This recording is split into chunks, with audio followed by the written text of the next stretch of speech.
దేవుని నామానికి స్తోత్రం కలుగును గాక. ఈరోజు మోషే శరీరం ఏమైందో, మోషే శరీరం గురించి సాతాను ఎందుకు మికాయేలు దూతతో గొడవ పడ్డాడో ఆ విషయాన్ని ధ్యానం చేద్దాం. ద్వితీయోపదేశకాండం 34వ అధ్యాయం 6వ వచనంలో మోషే మోయాబు దేశంలో ఒక లోయలో పాతి పెట్టబడ్డాడు అని చక్కగా బైబిల్లో రాయబడింది. ఆ పరిశుద్ధుని శరీరాన్ని దేవుడే పాతి పెట్టినట్లు, ఎవ్వరికి కనపడకుండా చేసినట్లు వాక్యం చెప్తుంది.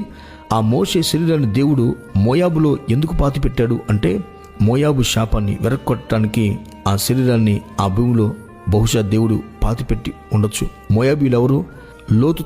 లోతుకు తెలియకుండా తన సొంత కుమార్తెనే పాపం చేసినప్పుడు పుట్టినవాడే మోయాబు. ఆ సంతతి మొత్తము శపించబడింది. ఎందుకంటే వారి పుట్టుక సరైనది కాదు కనుక ఆ శాపము సంవత్సరాల తరబడి ఉంది. అయితే ఆ శాప విమోచనం అనేది మోషే శరీరాన్ని బట్టి ఆ భూమిలో ఆ పరిశుద్ధుని శరీరం పాతి పెట్టబడటం వల్ల బహుశా మోయాబు శాపం విరిచి ఉండొచ్చు. అందుకే మోయాబులో నుంచి రూతు బెత్లెహేంలోకి రాగలిగిందేమో. అయితే మోషే శరీరము నేటి వరకు ఎవరికి తెలియదని వాక్యం రాయబడింది. ఎందుకు దేవుడు ఇజ్రాయెల్కి దాన్ని కనిపించకుండా చేశాడు, ఆ సమాధి కనపడకుండా చేశాడు? వారిలో ఇంకా ఐగుప్తులో ఉన్న అలవాట్లు పోలేదు.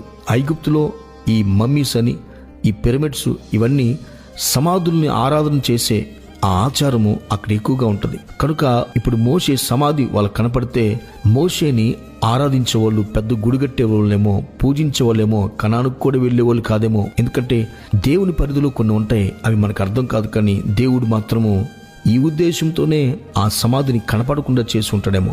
యోధాపత్రిక 1వ అధ్యాయం 9వ వచనం ప్రకారం సాతాను ఆ సమాధిని చూశాడు. ఆ సమాధి దగ్గరికి వచ్చాడు. ఆ సమాధి దగ్గర ఎవరు కాపలాగా ఉన్నాడు అంటే మికాయేలు కాపలాగా ఉన్నాడు. ఆ శరీరం నాకు ఇవ్వు అంటాడు. ఇద్దరికి ఆ గొడవ జరుగుతున్నప్పుడు మికాయేలుకి అధికారము, పవర్ ఎంత ఉన్నా సాతానుని దేవుడికి అప్పగించాడు.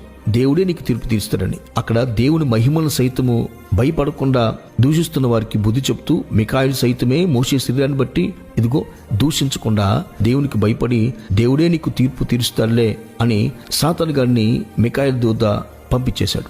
మోషే శరీరము సాతానికి ఎందుకు అంత బలంగా అడుగుతున్నాడు? ఎందుకంటే ఇజ్రాయెల్కి కనబడేలాగా మోషే శరీరాన్ని తీసుకొచ్చి వాళ్ళ ముందు పెడితే విగ్రహారాధన చేసి పూజ కూడా చేస్తారు. దేవునికి చాలా దూరం అయిపోతారు.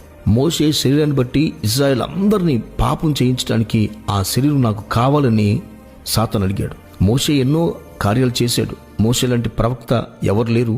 మోషే దేవుడి స్నేహితుడిగా ఉన్నాడు. అయితే ఒకటి గుర్తుపెట్టుకోండి, ఎంత పెద్ద పరిశుద్ధుడైనా గౌరవించాలి కానీ పూజించకూడదు.